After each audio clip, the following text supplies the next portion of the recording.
parle de troubles psychiques en fait pour un large spectre de maladies.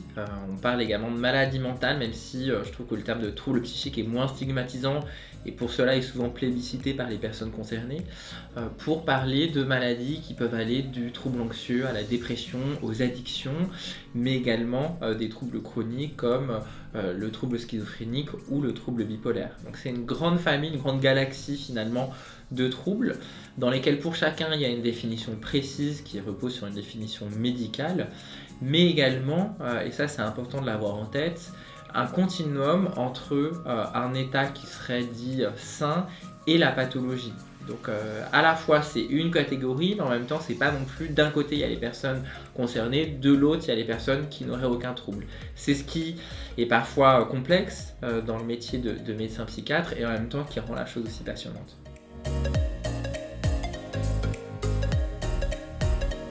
Depuis plusieurs années déjà, du coup, je suis diagnostiquée dépressive avec un trouble anxieux généralisé. Ça s'accompagne aussi du coup de troubles paniques et également d'hémétophobie qui est tout simplement en fait une peur irrationnelle de vomir.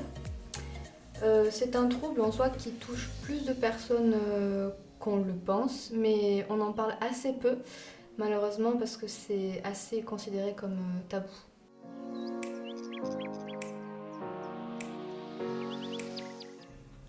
La plupart des troubles psychiques, on a parlé de la dépression, du trouble bipolaire, de la schizophrénie, commencent chez l'adolescent ou l'adulte jeune. Donc la plupart de ces troubles ont une éclosion entre 15 et 25 ans. Ce qui explique que les jeunes sont particulièrement touchés et concernés par la santé mentale, d'où l'intérêt de faire de l'information sur le sujet.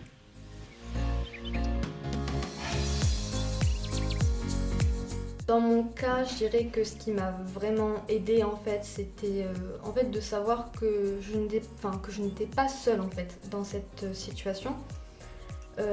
Après, comme solution un peu plus radicale, qui sont possibles, on va dire en cas de détresse, je pense qu'on peut, on peut toujours en fait se rapprocher de personnes référentes comme des amis proches ou des professeurs qui sont au courant par exemple, ou même un délégué qui serait du coup à l'écoute.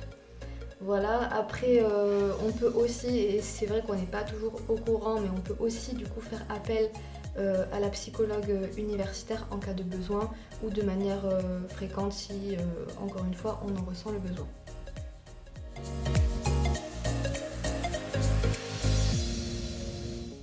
Les étudiants sont particulièrement concernés pour plusieurs raisons, non seulement parce que c'est des pathologies qui commencent à cet âge-là précisément, et notamment ça peut mettre quelques années à s'installer, donc c'est vraiment les années étudiantes qui vont être très concernées. Ensuite parce que les étudiants sont soumis à certaines pressions, notamment la pression universitaire, également puisqu'on sait qu'ils sont plus touchés que le reste de la population par la précarité. Tout ça, ce sont des facteurs de stress qui vont les fragiliser vis-à-vis des troubles psychiques.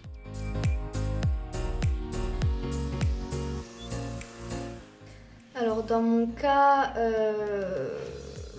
j'ai beaucoup de difficultés au quotidien en fait, dans ma vie en fait. Mais c'est d'autant plus le cas à la fac parce que c'est un lieu qui est quand même assez propice au stress et à l'angoisse.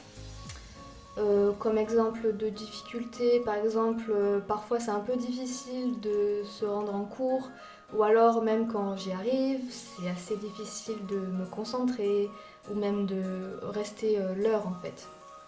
Donc voilà, aussi comme c'est pas forcément visible, c'est assez difficile en fait de se faire comprendre et de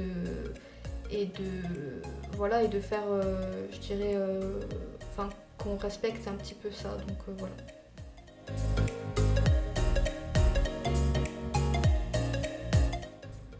Ces troubles psychiques peuvent impacter la vie universitaire à plein de niveaux.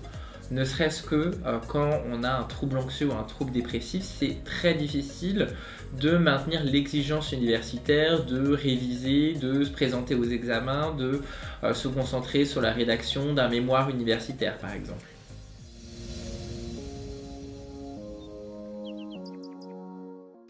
Alors, je pense que au-delà d'un accompagnement émotionnel, c'est quand même important d'envisager des solutions un petit peu plus pratiques. Par exemple, une personne qui souffre de dépression ou d'anxiété a souvent un petit peu du mal en fait à se rendre en cours ou parfois est un petit peu plus sensible aux situations qui génèrent énormément de stress comme les oraux ou les examens. Donc peut-être qu'on pourrait établir une sorte d'échange avec les professeurs pour éviter une potentielle pénalisation en fait, voilà. Après aussi du coup je pense que la communication est très importante et voilà, je pense qu'il faut rester à l'écoute et rester assez compréhensif quoi.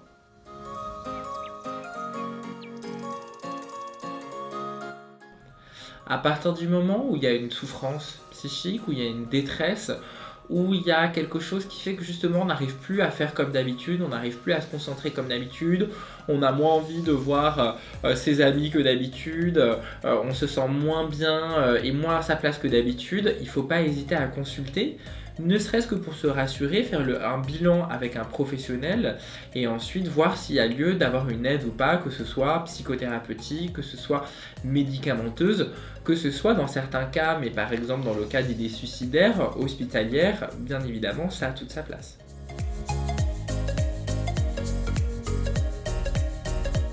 Bien sûr, et ça c'est une idée reçue qui est encore trop présente dans l'espace public, on peut se rétablir d'un trouble psychique.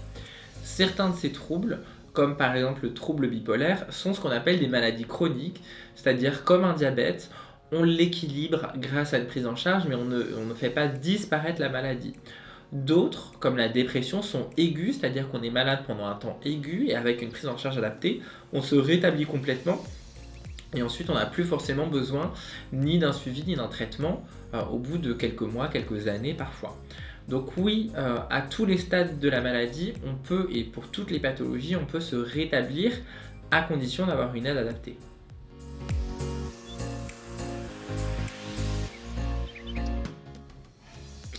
Je pense que pour prendre soin de sa santé mentale, il faut avoir une vision assez large et exhaustive, c'est-à-dire favoriser les choses qui vont faire du bien, favoriser par exemple la socialité, puisqu'on sait que ça va être un des facteurs d'une bonne santé mentale, entre guillemets, et surtout ne pas hésiter à la consulter, et ce dès qu'on se pose des questions, dès qu'il y a une souffrance qui s'installe, dès qu'il y a une perte de contrôle vis-à-vis d'une substance par exemple qui s'installe. Parce que ce qu'on constate, c'est que souvent, les personnes attendent trop longtemps, et plus on attend longtemps, et plus ensuite c'est difficile de retrouver son équilibre.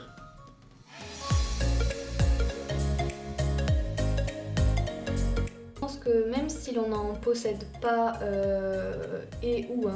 qu'on n'en souffre pas, je pense que c'est important quand même de savoir que ça existe et que c'est très répandu. Donc voilà, je pense qu'il faut vraiment qu'on se soutienne les uns les autres, qu'on s'écoute et qu'on soit attentif en fait aux besoins de chacun.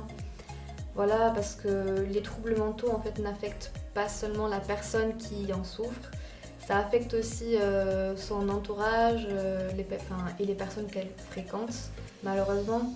Donc voilà, je pense que ça peut s'avérer assez bénéfique de rester informé, quoi, et de partager du coup le maximum d'informations. Donc voilà, je pense que le plus important en fait c'est la sensibilisation.